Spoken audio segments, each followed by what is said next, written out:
ICC की ranking test की फिर से जारी हुआ, जिसमें कि बड़े बड़े खिलाड़ी इसमें शामिल है। जिसमें देखिए बैटिंग में सिर्फ इंडिया के दो ही खिलाड़ी टॉप 10 में शामिल है, जो कि जायसवाल और एक ऋषभ पंत।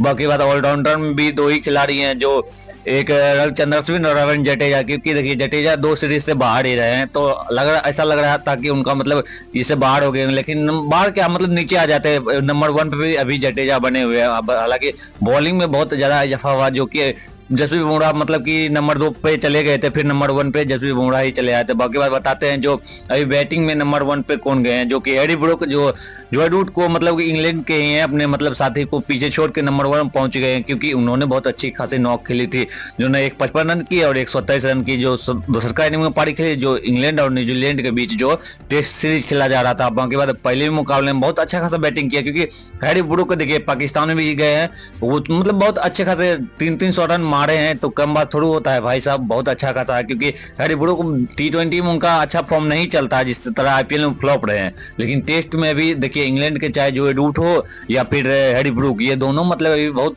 पीछे मतलब ताबड़तोड़ चल रहे हैं जिस हिसाब से। अब के बाद इंडिया में विराट कोहली थोड़ा सा पीछे चले गए, क्योंकि विराट कोहली का अभी जानते हैं कि कुछ सालों से उनका अच्छा खासा फॉर्म नहीं चल रहा है। हालांकि इनको लास्ट ही मुकाबला जो हुआ था, पहला मुकाबला, उसमें 71 आया था, लेकिन उसके बावजूद उनका कुछ ज्यादा फॉर्म अच्छा नहीं रहने के कारण वो टॉप 10 से भी बाहर हो चुके हैं। जो ऋषभ पंत का इजाफा हुआ, बाकी जायसवाल का भी इजाफा हुआ। बाकी बात बताते हैं कि नंबर 1 पर भी कौन है। नंबर 1 पे हैरी ब्रूक है, जो कि उनका टेस्ट रैंकिंग 800 मतलब कि 98 पॉइंट है। बाकी उनके साथी हैं जो रूट, जो 2 नंबर पे 897 पॉइंट है उनका। केन विलियमसन जो 812 पॉइंट है उनका। और बाकी जायसवाल जो 811, मतलब बहुत ज्यादा मतलब 2 पॉइंट का इनका भी इजाफा हुआ। उसके बाद ट्रेविस हेड भाई साहब, इन्होंने भी इंडिया के खिलाफ दोनों मैच हुआ था, दोनों मैच में क्योंकि इनका भी 6 पॉइंट का इजाफा हुआ, जो कि ये टॉप 10 से बाहर थे, लगभग 11 या 12 नंबर पे थे। इनका मतलब इजाफा हुआ, डायरेक्ट ये 5 नंबर पे चले गए हैं। उसके बाद आए हैं कमांडो मेंडिस, जो बहुत अच्छे खासे मतलब कि जो श्रीलंका के हैं,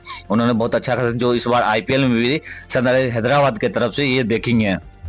बाकी बात देखिए टम्बा बमुआ भाई साहब, जो इनका बोलते हैं कि इतना छोटा हाइट रहने के बाद भी साउथ अफ्रीका जो मतलब अभी टीम की कप्तानी कर रहे हैं टेस्ट में, तो उनका मतलब देख लीजिए 7 नंबर वो है डेरी मिचेल, जो 8 नंबर पे जो न्यूजीलैंड से खेल रहे हैं। बाकी बात 9 नंबर पे ऋषभ पंत, जो ऋषभ पंत भी बहुत दिनों से बाहर रहे हैं, लेकिन तब भी टॉप 10 में आना बहुत गर्व की बात है कि हम लोग इंडियन का। और साउथ शकील मतलब कि जो पाकिस्तान के हैं, उन्होंने भी मतलब 724 पॉइंट है, तो उनका मतलब टॉप 10 में मतलब 2 भारतीय खिलाड़ी मौजूद हैं।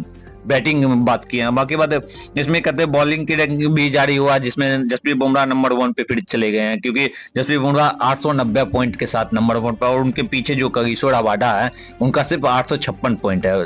फर्क देख सकते हैं कि कितना, लगभग 40 मतलब 36-37 पॉइंट के फर्क है। और उसके बाद कागिसो रबाडा के बाद जॉस हेजलवुड जो ऑस्ट्रेलिया के हैं 851 पॉइंट, कुछ दिनों ये नंबर 1 थे, लेकिन जसप्रीत बुमराह जो पहला मुकाबला और दूसरे मुकाबले में भी अच्छे खासे मतलब बॉलिंग की, इसलिए 890 पॉइंट के साथ वो नंबर 1 पे भारतीय, ऐसे पहले भारतीय बने हैं जो आईसीसी की रैंकिंग में मतलब पहली बार गए हैं, जो इंडिया की तरफ से। ये मतलब साल में ये हो रहा है कि शायद ये दूसरा बार ये नंबर 1 बने हैं।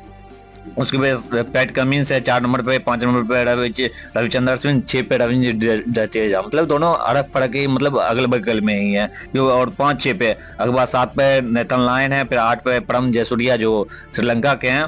उसके बाद 9 पे मैट हेनरी और 10 पे नौमान अली। नौमान अली की भी अच्छी खासी, क्योंकि जो अभी जो हुआ था इनके खिलाफ, जब इंग्लैंड के खिलाफ हुआ था, उनमें अच्छी खासी बॉलिंग की, इसलिए टॉप 10 पे बने हुए हैं। बाकी बात इसका बताते हैं कि आईसीसी की जो ऑलराउंडर की रैंकिंग जारी हुआ, 2 मतलब की मैच बाहर रहने के बावजूद भी, मतलब जो अभी क्योंकि जडेजा का देखिए 415 आईसीसी रैंकिंग पॉइंट जो होता है, उसमें रविंद्र जडेजा का 800 मतलब कि 15 जो समझ सकते हैं। उनके अगल बगल में भी नहीं, जो मेहदी हसन मिराज हैं, जो अच्छे खासे अभी जो अब बांग्लादेश की कप्तानी भी उनको मिल चुका है, क्योंकि साकिब अल हसन तो रिटायरमेंट दे दिए हैं। उसके बाद जो 800 मतलब कि 284 पॉइंट है, ज्यादा है नहीं। और उसके बाद रविचंद्र अश्विन जो नीचे चले गए हैं, क्योंकि उनका अच्छा खासा नहीं गया था दूसरा का मुकाबला, इसके वजह से 283 पॉइंट उनका है। और 4 पे साकिब अल हसन, ये तो अब निश्चित है कि धीरे धीरे नीचे चले जाएंगे, क्योंकि ये रिटायरमेंट ले चुके हैं। फिर 5 पे मार्को जेनसन जो साउथ अफ्रीका के हैं, फिर 6 पे जेसन होल्डर,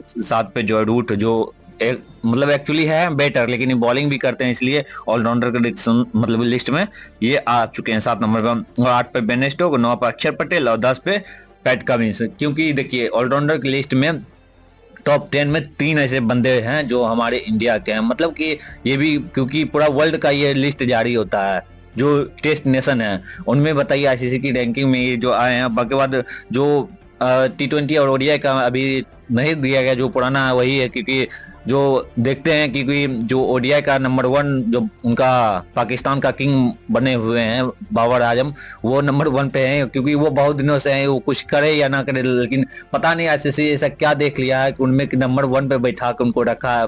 लेकिन बेइज्जती भी हो रहा है, क्योंकि देखिए उनका रात भी जब हुआ था उनका साउथ अफ्रीका और पाकिस्तान में 0-4 बॉल पे खेल के मुआफाका के बॉल पे आउट हो गए। तो इसी तरह देखिए अभी बड़े बड़े ऐसे खिलाड़ी हैं जिनके अभी फॉर्म में नहीं है, जिस हिसाब से विराट कोहली हो गए, रोहित शर्मा हो गए, केन विलियमसन हो गए, जॉय रूट का भी अभी कुछ दिनों से फॉर्म है, लेकिन एक जो खिलाड़ी है उनका रूट का भी मतलब कि जो भी कहिए उनका मतलब अच्छा खासा परफॉर्मेंस रहता ही है, जो कि ट्रेविस हेड है। जो T20 में अगर ओपनिंग उनको भेज दिया जाए तो वो फाड़ कर रख देते हैं, उसके बाद ओडीआई में भेज दीजिए उसमें वो अति करके रख देते हैं, और टेस्ट में जो उनको नीचे बुलाया जाता है इसमें भी पता नहीं उनको क्या हो चुका है। मतलब कि जब से ये रोहित शर्मा कप्तानी संभाले हैं भाई साहब, तब से देख सकते हैं कि ट्रेविस हेड किस मतलब कि ताबड़तोड़ से बल्लेबाजी कर रहे हैं भाई साहब। लग रहा है कैसे कि जब तक मतलब रोहित शर्मा खेलेंगे तब तक इनका करियर, ऐसा तो नहीं है रोहित शर्मा खराब कप्तानी कर रहे हैं, लेकिन जो उनके करियर में पड़ रहा है कि चलिए ऑस्ट्रेलिया से अगर यदि ट्रेविस हेड नहीं चलता तो बताइए ये दूसरा मुकाबला होता वो भी हम जीत लेते, आईसीसी का जो ओडीआई का वर्ल्ड कप था वो भी हम जीत लेते, मतलब आईसीसी जो चैंपियन ट्रॉफी हुआ था 2023 में वो भी हम ही जीतते हैं। मतलब कि ट्रेविस हेड जो है उनके तरफ से, ऑस्ट्रेलिया की तरफ से वो मतलब कि जो होता है ना कि क्या एक हड्डी जो होता है वो सब कुछ कर लेते हैं, बाकी बात वही आगे चले जाते हैं। बाकी बात देखते हैं जो भी हालांकि न्यूज निकलेगा आपको इसी चैनल पे देते रहेंगे। अगर चैनल पे नए होंगे तो चैनल को जरूर सब्सक्राइब कर लीजिए, क्योंकि आने वाले समय में कोई ढेर सारी जानकारी इसी चैनल पे देते रहेंगे। धन्यवाद।